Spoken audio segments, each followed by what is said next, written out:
So today, I'm gonna have a little bit of a different video. Here's Beardy, by the way.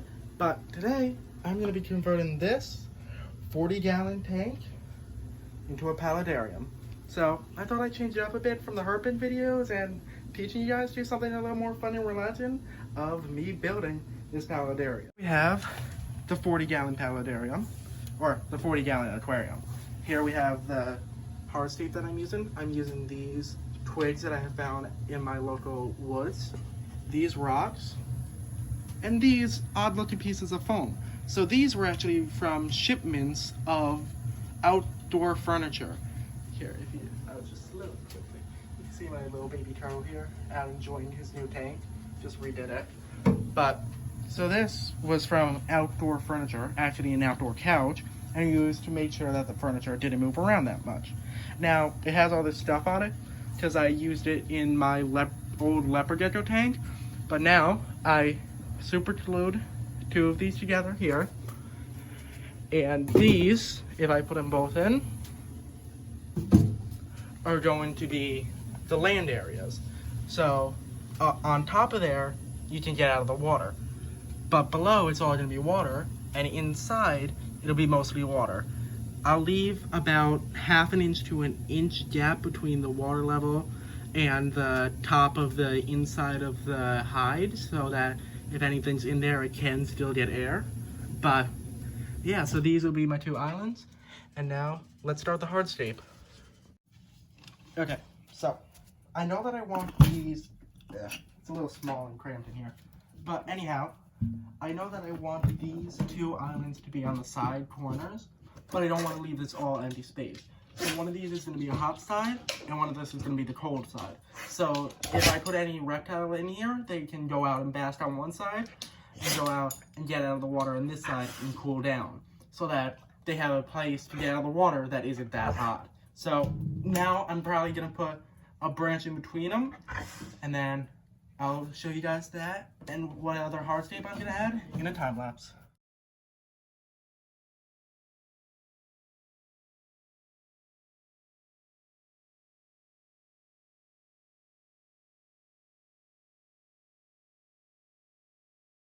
Alright, so now let's talk about what I did here with the hardscape. So I have these two main islands to say, and I have a bridge in between. And that bridge is a piece of wood. Now this wood is also a little bit hollow, so that should make it pretty enriching if I put any animals in here. Now if you see here, this pile of rocks, they all look very similar, and all the other rocks look different. So I made this a little focal point for this type of rock so that they're not as spread around. Now here it looks as if there are a few roots coming out of these islands to make it look more like a tree made them, or they're being held up by something. Because I am going to cover these islands in silicone and then cocoa fiber and substrate. So then you can also see this rock here, kind of off to the side, and is keeping this piece of wood in place. So now I'm going to take a picture of this, and I'm going to take it all out, and I'm going to cover these islands in silicone and cocoa fiber and substrate. Alright, so what I'm going to do here is this. I'm going to use this silicone gun with GE 100% silicone. I'm going to put it everywhere here, use my hand and my glove to spread it all out, and then I'm going to open up this bag of cocoa fiber and I'm going to put it on top. So then I'll get all the cocoa fiber stuck in that silicone, and it'll stay there, and then when it dries, this will be entirely covered in cocoa fiber and silicone, and it'll stay. So once it dries, then I'll move it to here. I'll do this side, and then I'll probably skip the top side because I'm going to put a barrier around here so that I can add substrate.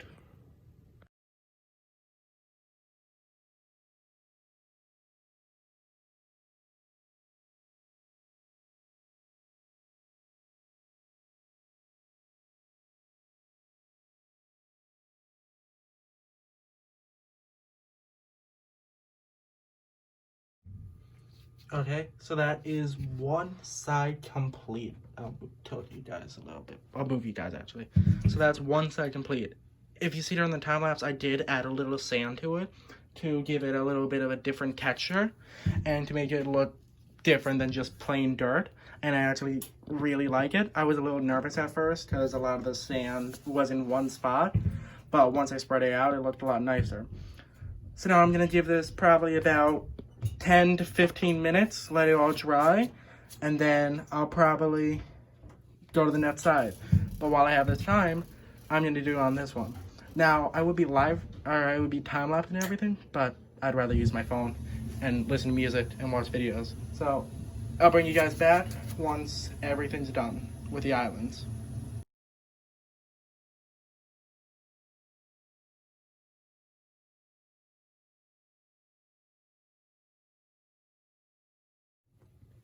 Alright, so now that I have all the sides covered in dirt, and it's a little bad on here, but I'll hide that with the wood, I'm working on the next step. So I have this great stuff, expanding foam, gaps and cracks, and what I'm going to do is, I'm going to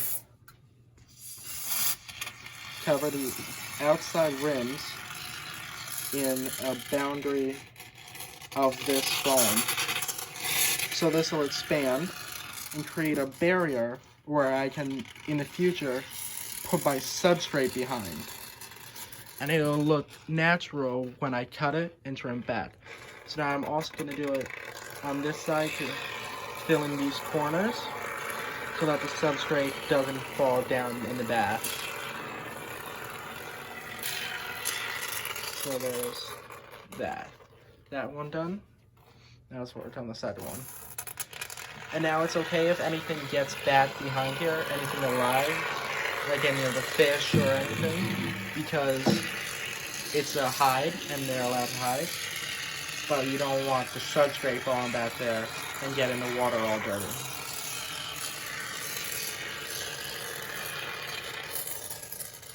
So now that I have these up, and it doesn't matter if this looks ugly, that's not going to be visible. I'm going to add a little bit more over here so I can get the substrate a little deeper.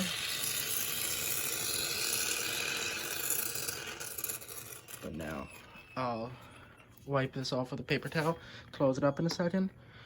But first, because I know I want a piece of wood going from there to there, I'm going to grab that piece of wood.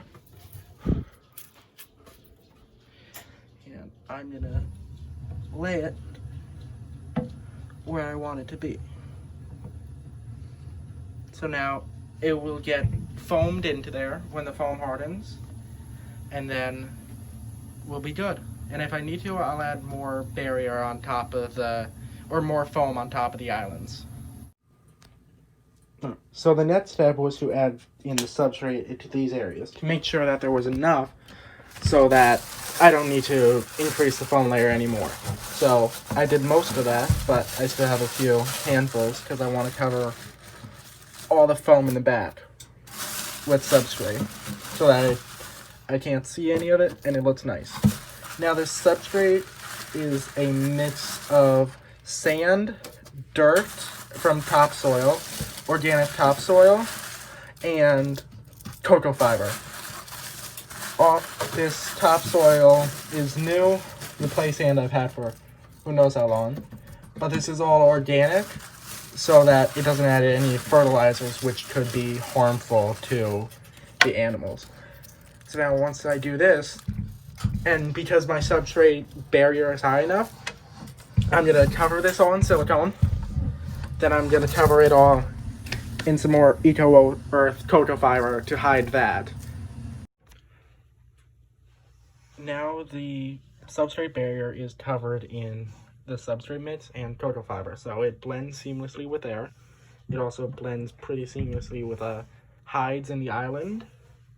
The tree branch actually looks really well now because it looks like it's meant to be. Now, while you can still see a little bit of the white foam coming through, I will get to that using super glue and moss in the future. But for right now, let me move you guys down here. It's looking really awesome. Now, everyone's asleep right now, but I'm going to keep working on it and try and get in the rocks and the hardscape. And then maybe tomorrow I'll move it back up to its permanent spot and add substrate. So now the tank is up here, as you guys can all see. It's looking pretty good. I am gonna put in the rest of the hardscape and see if I want to make any tweaks or changes when it's in. Now all the substrate and hardscape is added. So you can see this wood. We have the original piece of wood there, we have the islands, and now I used a bottom of play sand, and I have the rods in here. So now the hides are very visible, but they're not too ugly. If once I add plants in here and I add moss and water, it's going to make it so that the hides are a lot less visible. They will seem more natural and less blotty. But so my next step is going to have to be to add water. But as you see, most of this is play sand.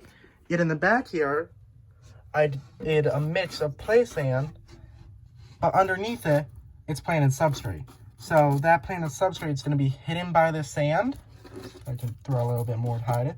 I'm out of sand, so it's a thin layer. I might need to want to add more in the future, but probably not. I like the thinner layer. It'll probably be moved around by any of the inhabitants, but it'll still look good. So now I'm going to work on adding water. At the moment, I don't have a filter. I am going to look into getting a filter, probably a canister filter. And I'll probably, if it was up to me, I might have an intake on this side, output on that side, so it would be more like a river flow through it. So I'll go and I'll fill this tank up with some water.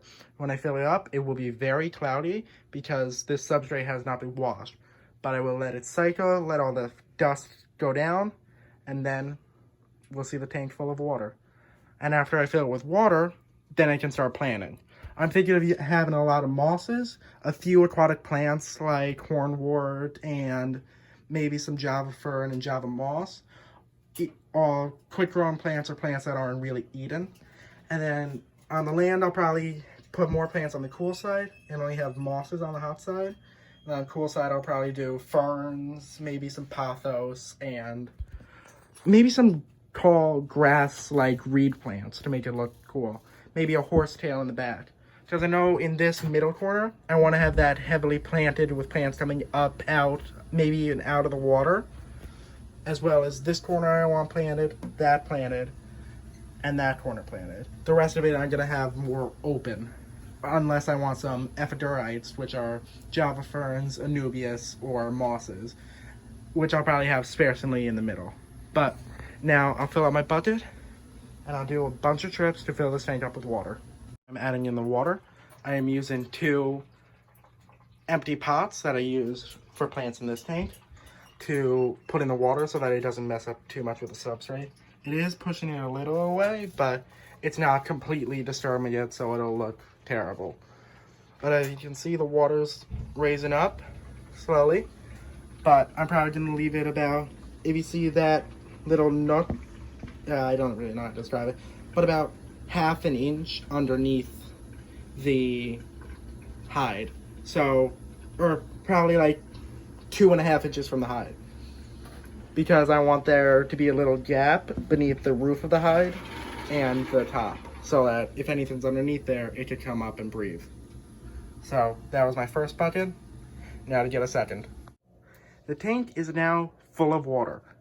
And it looks pretty nice. I did add a few more features here. I put this piece of wood up and a few rots on this side because I didn't expect the islands to float as much at the start, but they did. So I put those rots in that piece of wood to help hold them down and make them stop floating. But now they're waterlogged, so they won't float anymore.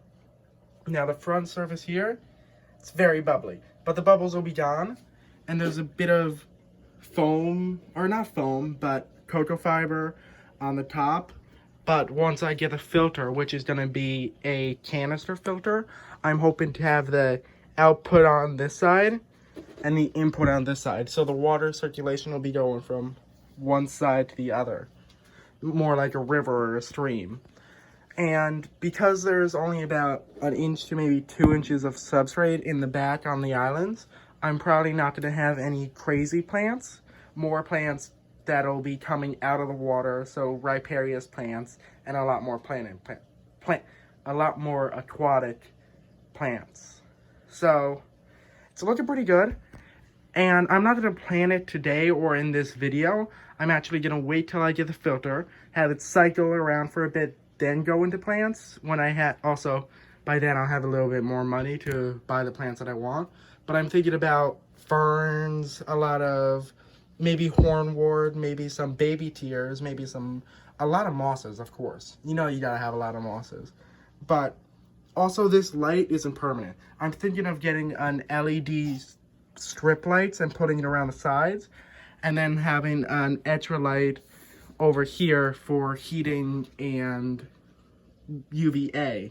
I'll still probably also have a UVB bar, because if I do have a turtle in here, it will need that UVB. But I might either have a UVB that goes across the whole thing, or maybe just on this or that island. It all depends. But so it's looking pretty good. And if you guys want a part 2 of this series of this tank, then please do let me know down in the comments. And part 2 will be me planting everything. And maybe even adding some inhabitants.